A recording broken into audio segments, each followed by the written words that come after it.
everybody.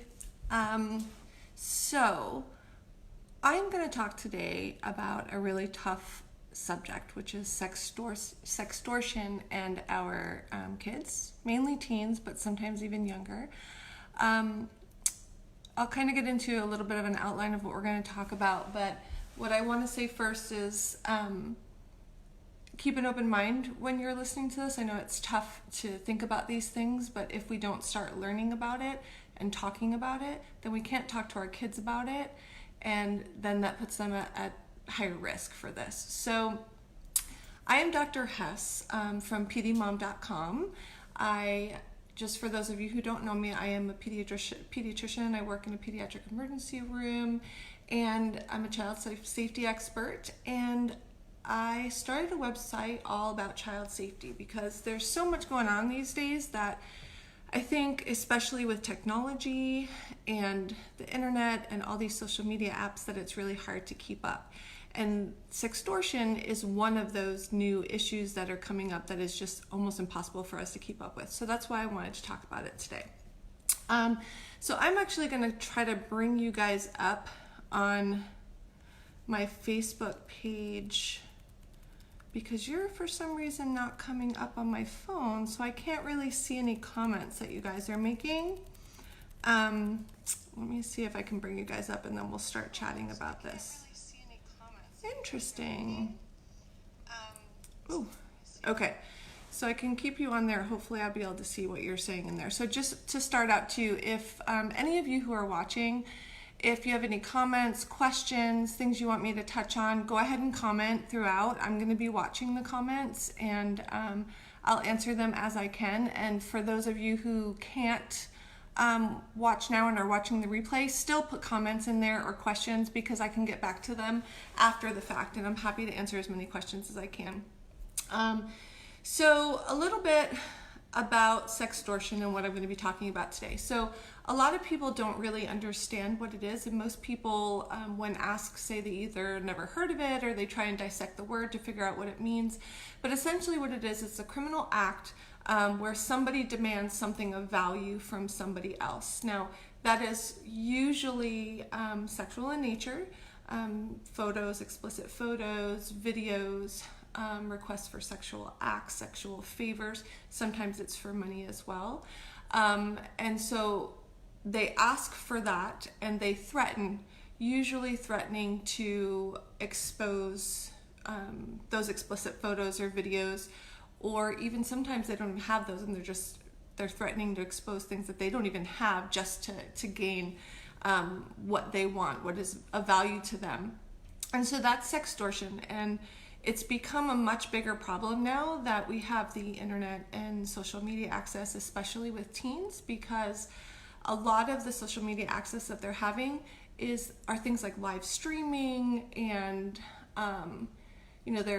they're really going after the likes and the followers, and they want to be the influencers, and there's all these stories about people making tons of money on Instagram and all of those. So it's becoming a bigger and bigger thing with them. And teenagers in general, they're more immature than they like to admit. So they tend to fall for some things that maybe as adults we wouldn't. Not that adults don't experience sextortion, because they absolutely do, but teens are definitely much more vulnerable to that. So essentially it's digital blackmail. It's a cybercrime. The FBI is kind of all over this. The Center for Missing and Exploited Children is all over this because it's becoming such a big thing.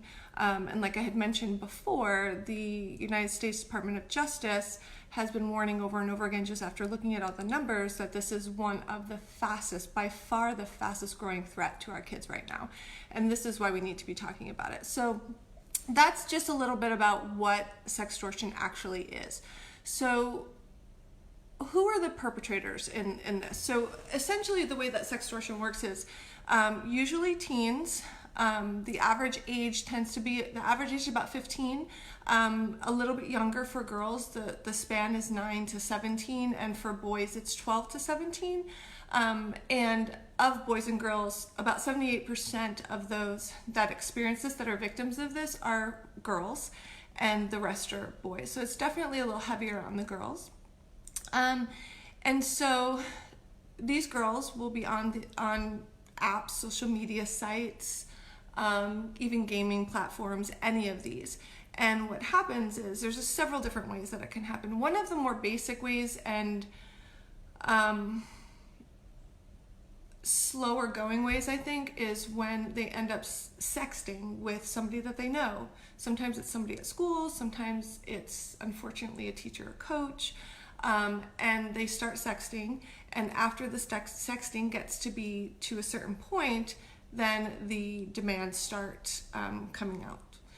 Then the other way that it happens is that it ends up happening with a stranger that they meet online. This is the really terrifying one. Not that the other is not terrifying, but this is the really, really terrifying one. So with those particular situations, what happens is these girls usually start off on one of the many, many popular social media platforms, or in apps, or in video live streaming apps, things like that. And people start making comments. Men start making comments. Flattery is where it usually starts. You're so pretty, I love your hair, you dance so well, or another big one is you sing so well, because a lot of these teens go on these live streaming apps and other apps to sing their songs or dance, to do whatever it is that they're passionate about, and they put it out there, and these particular people know how to use that. And so they start with those basic things, and they start essentially start grooming them. They befriend them, and initially it usually starts off just as friends. There's oftentimes nothing super sexual in the very beginning. They're very good at gaining the trust of these children. Oftentimes in this particular situation where the perpetrators are unknown to them and they're meeting them through these apps or these live broadcasting forums, platforms, they groom them to the point that even though they've never met, that sometimes these girls will actually say that that's their boyfriend. Little by little, it'll start to get into requests of talking about sexual things, and then small requests like flashing the camera or short little videos. Now, what happens is the teenagers have no idea, and they think it's just a private video that's happening between them, or a private picture between them, and they're not realizing that the majority of these people are screenshotting this or taking video of it. And then what happens is they start to collect those. They use those as collateral to then message back later on to these children saying, I have these pictures of you now, and if you don't do this, this, and this, and they often give them very specific things that they want to do, I will send these pictures out to your entire school. I will send them out to all of your contacts on Facebook. I will tag you in everything, and the children get scared. And so that's where the ball starts kind of rolling on that. So those are usually the perpetrators. And interestingly, there's a lot of people that are fighting this within the FBI. When you read about what they say about a while back, that these types of crimes were committed by older men, now those ages are actually climbing down further and further. So there's those men, not that there's not older men, but the age of the perpetrators is getting younger and younger and younger. It's just the access that everybody has is huge, and the younger people, they're tech savvy, and they know how to get into they know how to do exactly what they're going to do. And this actually takes a lot of detailed planning, and I'm going to go into that a little bit. But the younger men tend to be the ones that are a little bit better with respect to computers and all that. So that's the perpetrators, and also the victim. So like I said, the average age of victims is 15, with girls being a little younger, 9 to 17, boys being 12 to 17. But there are many cases, some of the bigger cases, which I'm going to talk to you about at the very end of this, Some of the larger cases, I mean, these men who did this did it to children as young as 8 years old. And that's just the ones that they know about, because unfortunately a good majority of the victims in this particular situation, just like with sexual assault and things of that nature, a lot of the victims don't come forward. So the numbers that we even have are woefully underestimated because of the lack of disclosure by these kids. So one of the other things that I kind of wanted to mention too, I was looking at some of the numbers, and it looked like just in some of the semi-recent years, like even from 2010, there's only about 5,300 in 2010 victims that they knew of. And within the next 3 years following that, there was a 32% increase. And then since then, it's even more that it's increased since then. So this is becoming a huge, huge issue. And like I said, it's only the kids that we know about. So let's talk a little bit about how it happens and where it happens. So like I mentioned earlier, a lot of times it can start with somebody that they do know. They just start sexting with people, and sometimes this happens in schools. There have been quite a few cases of issues that have happened in high schools, and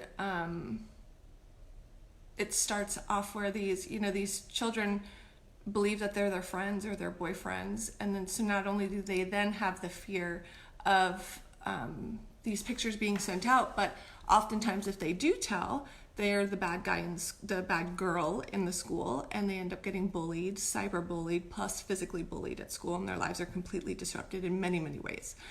The other way is, like I had said, through strangers, through apps. A lot of these apps are the ones that my kids use all the time. Well, not my kid, my daughter's only 8, so she doesn't use a lot of these yet, but a lot of kids do. Snapchat, Instagram, live streaming apps like LiveMe is a big one, and if you haven't seen my review of LiveMe that I did a previous video on, you should watch it because it's pretty horrific, and I personally have observed children being in this situation, and I've had to report it. So all of these apps are just playgrounds for these pedophiles, essentially. And so what the kids don't know is that this is very calculated by the people who do it, and they actually have a set group of people that they do it with. Usually it'll be people that know each other through child porn sites and email lists that are through those. And what happens is they'll have a sextortion ring where they have collected a certain number of people that then work together in the process of extorting these particular teens. So they'll have a initial person who they actually call capper. So the initial people called cappers will capture the pictures or the videos. This was such a big thing that the capper, it was such a big thing that there was actually for several years a YouTube channel where it was called The Daily Capper, and they actually talked about and showed pictures of girls that they captured and were putting on porn sites. And so for years that was up, and actually I did a Google search, and not a Google search, but a YouTube search, and there are some old ones still up there, which blows my mind that it's still up there. So these initial people are called cappers, and they're the ones that are in the more monitored sites. So the basic sites that most of these kids use, they're in those, they're like the first level of the people within the sextortion ring. And they will start befriending these kids, talking to them, making them feel more comfortable, gaining their trust, and forming a little bit more of a relationship. Once they get their trust, they then request them to join them on different sites that are monitored less readily. A lot of times those sites will be little side sites or group chat rooms that are within porn sites, but a lot of times these kids don't even really understand that. And so what'll happen is that at that point, when they go to that next website, the less monitored website, they actually pass them on to another person that they have a name for too, who would think that they'd be this organized. And they're called the handlers. So the handlers are the people who, after the capper captures the images and kind of hooks the girl in, the handlers are at different stages of the extortion process.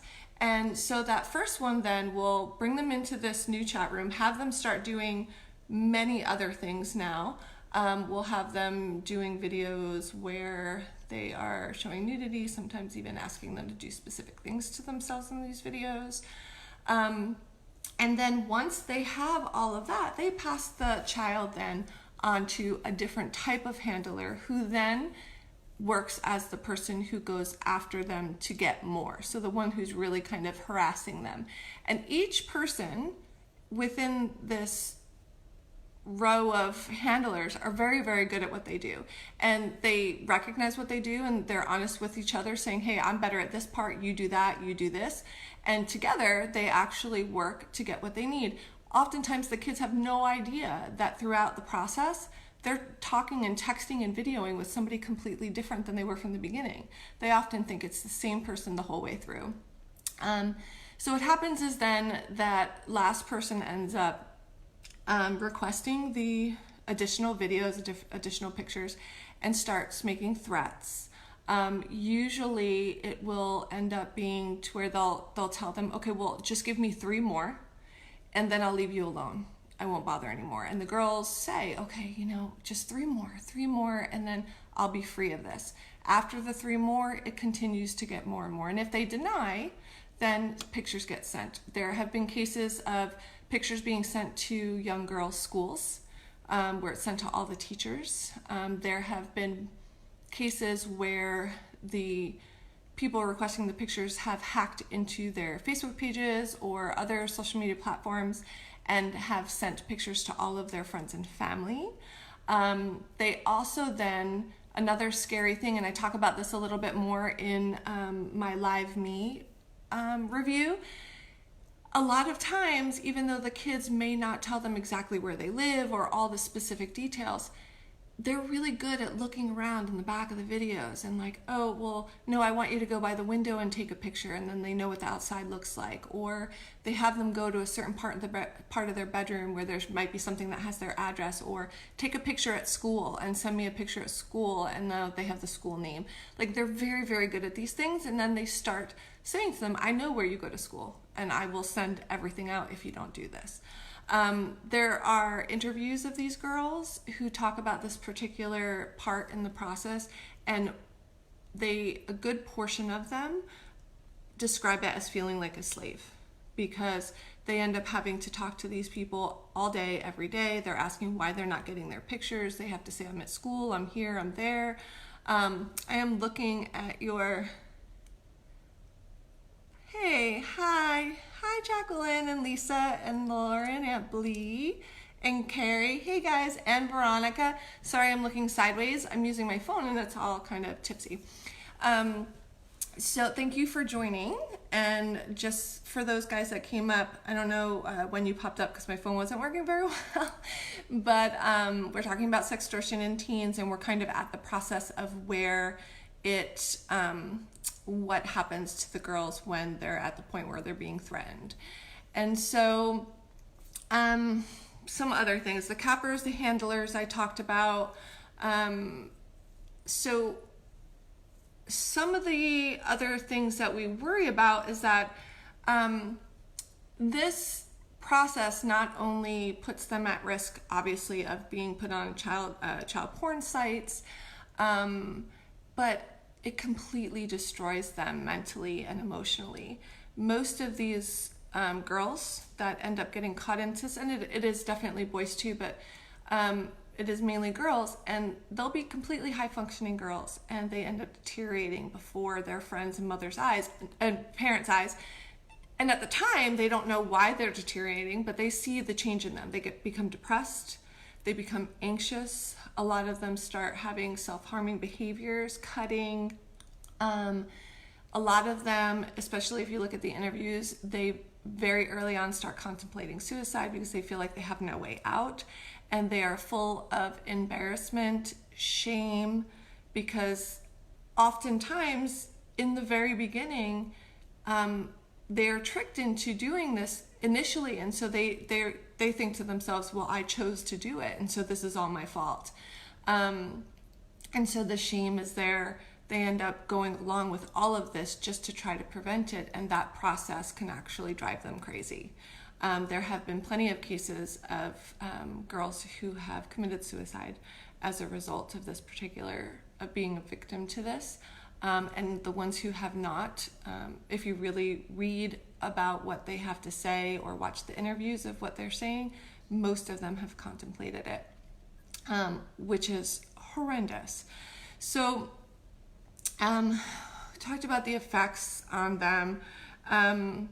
28% actually, 28% of them admit to engaging in self-harm and say that they've been suicidal as a result of this. That's a lot, and that's probably an underestimate, because that's just the people who are admitting to it, and that's also just the people who that they know about who are victims of this. So let's talk about just a couple examples. I'm not going to go into detail with them because they're terrifying and heartbreaking, but just so that you can understand that this absolutely can happen to my kid, your kid, and very likely somebody in your neighborhood or not that far from your house.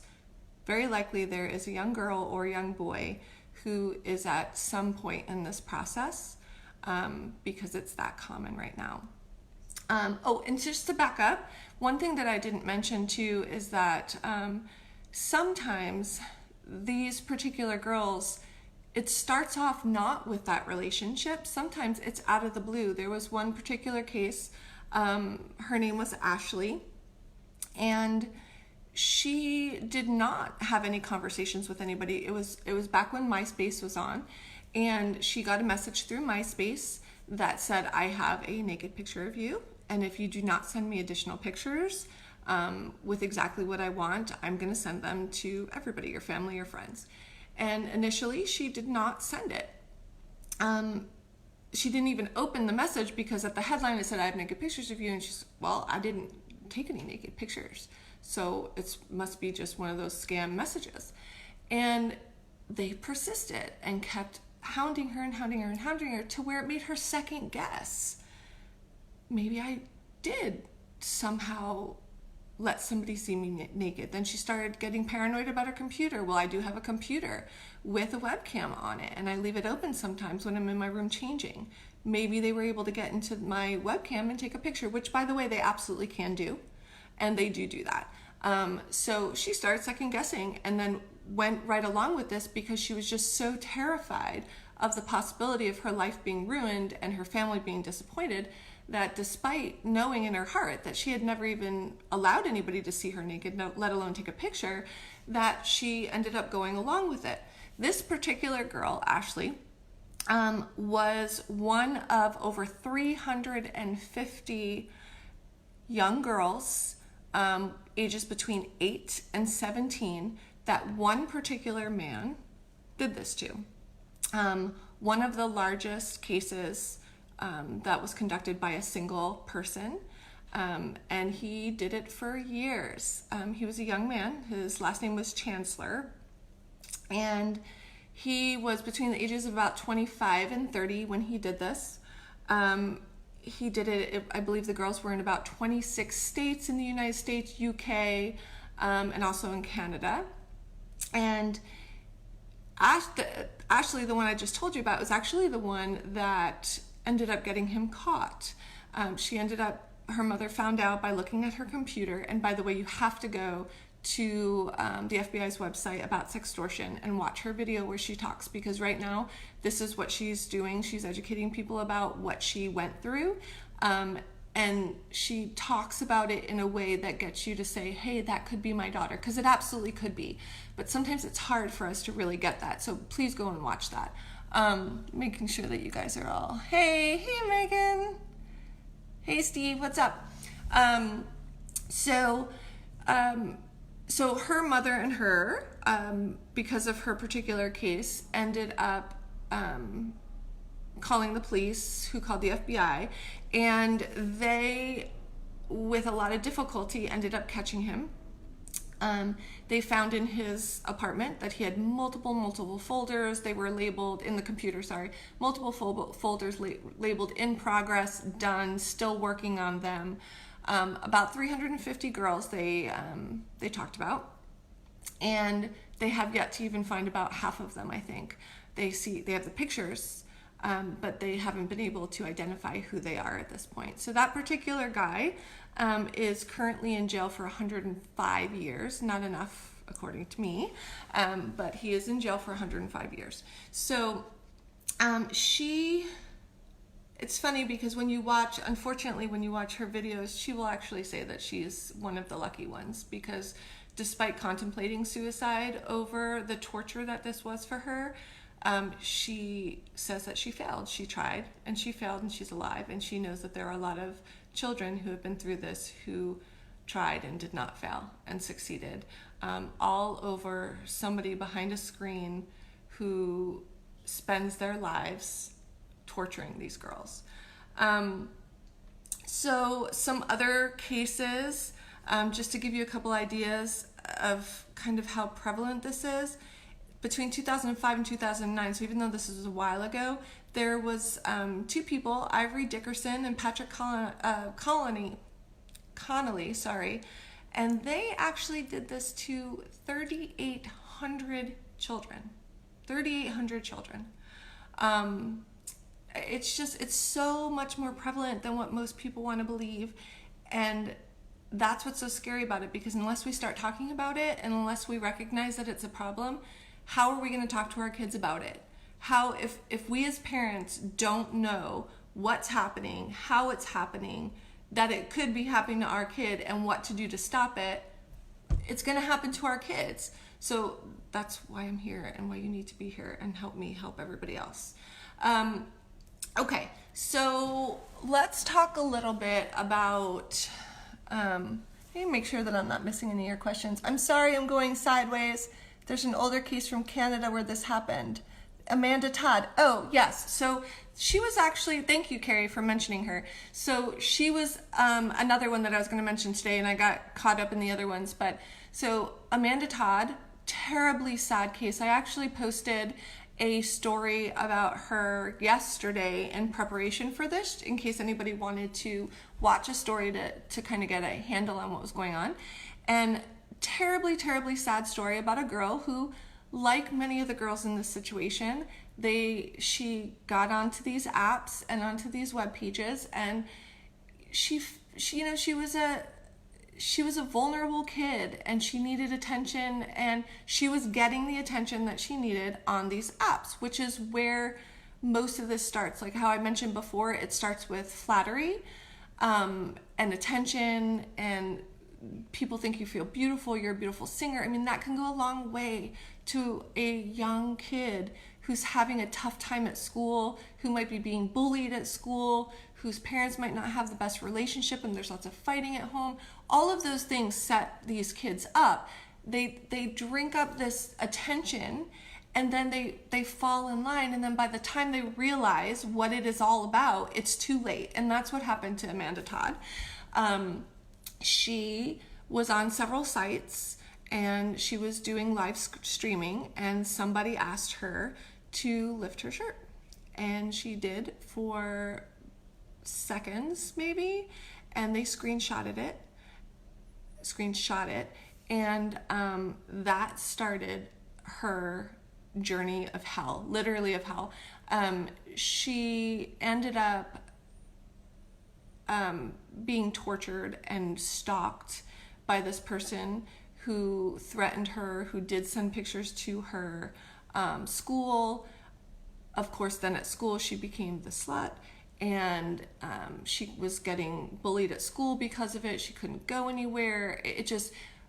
Her life became so bad that she committed suicide. This all started for her, I believe, when she was 13 years old. I think she was 14 when she committed suicide as a result of this. Hey, Gina. Hi, baby. And so these are just the ones that we know about. There's so many more girls that are sitting in their rooms right now while the rest of their family is doing something else, and they want their, the family thinks, oh, well, this is what kids do these days, and they're on these apps, and for all they know, this is the beginning, and their kid is going through this right now. There's for no doubt in my mind that somebody that all of you people that are watching me right now, or that'll be watching this replay, there's no doubt in my mind that there's at least one person that one young person that that either has gone through this or is currently going through this. We need to start talking about it. Okay, I'm starting to get myself all worked up now, which is not uncommon, but still. Okay, so what can we do as parents to try to keep this from happening? So first and foremost is to start talking about it. It is a tough thing to talk about. I get that. But not talking about things doesn't make it go away. And it also just doesn't prepare your kids for experiencing this, because even if they don't experience specifically sextortion, no doubt are they going to see pornography. It's just a matter of time. It's not a matter of whether they're going to see it or not. It's just a matter of when. No doubt are they going to come into some kind of situation where either they or their friends are sexting with somebody. Like, all of these things are going to happen.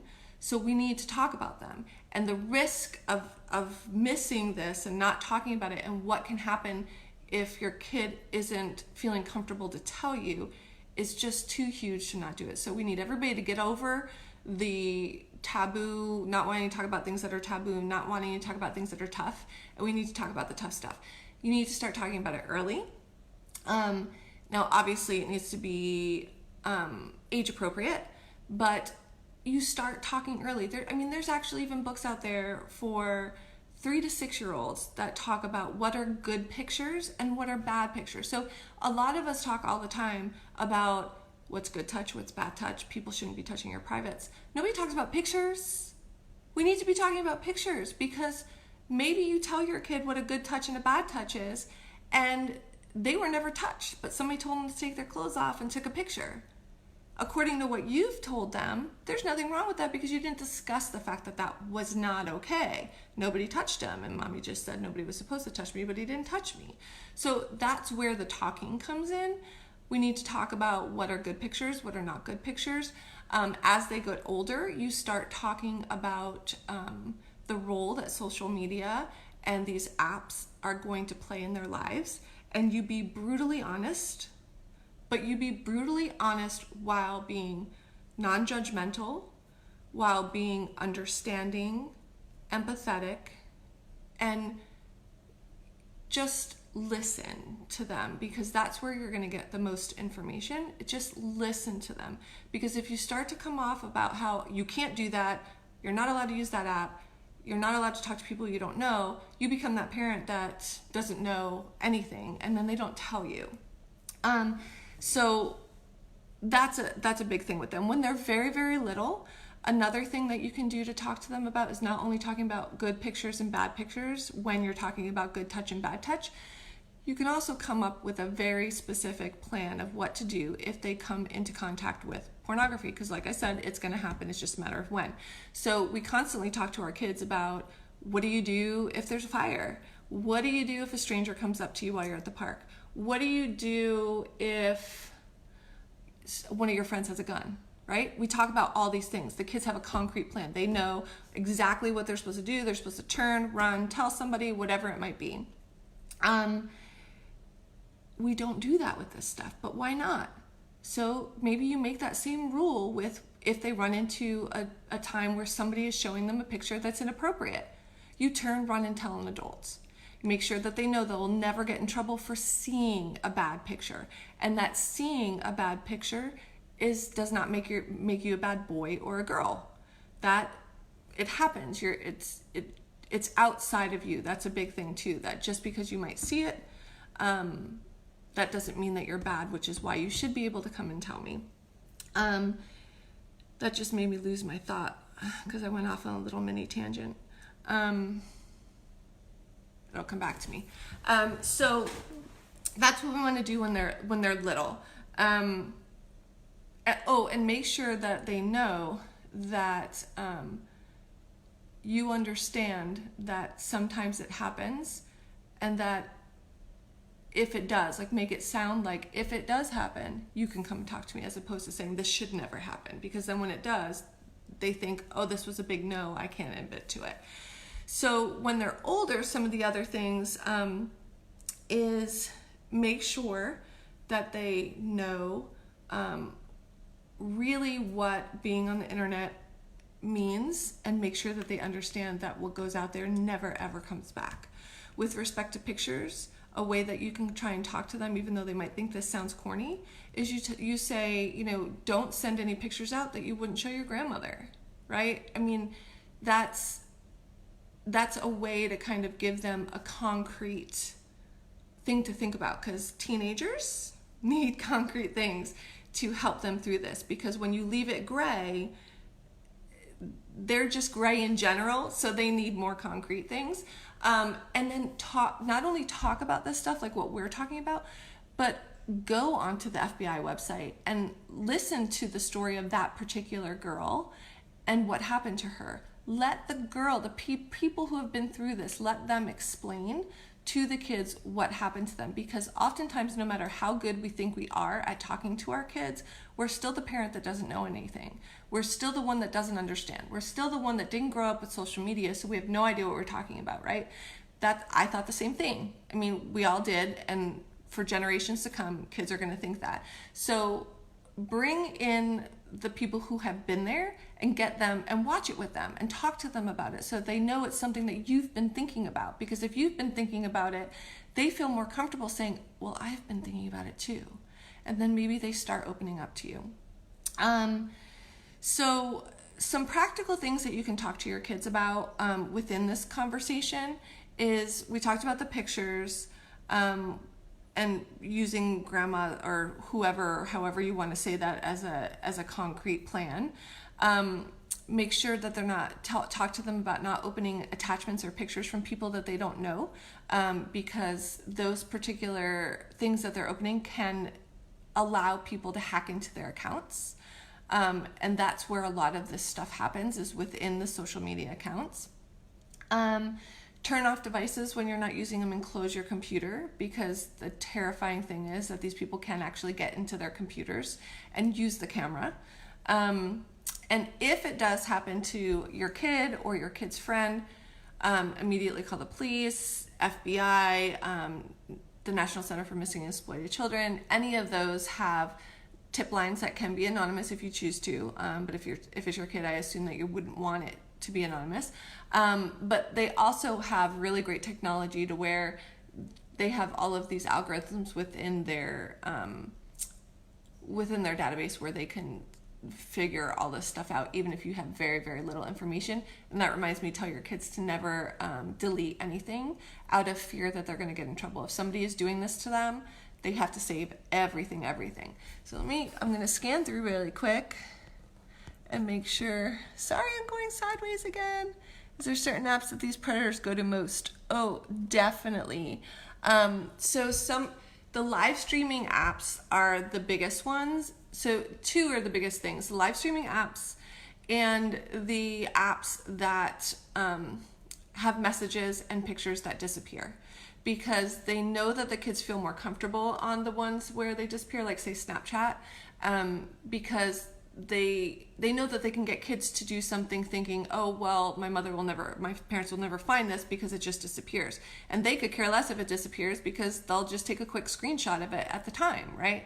So to them, they're going to use anything that they think those kids are going to feel the most comfortable with, and that will allow them to feel like they trust them most. Like they don't understand that they can screenshot that and take it somewhere. The live streaming apps are horrific, and are just go watch my Live Me review, and it will give you a really good idea of why the live streaming apps are absolutely horrendous with respect to this and are just a virtual breeding ground for this. I mean, if you sign up for this app, it's literally watching it happen in real time right in front of your eyes. It's absolutely horrific. And yeah, it's just, kids should not be on any live streaming app because all it does is allow these people into their homes.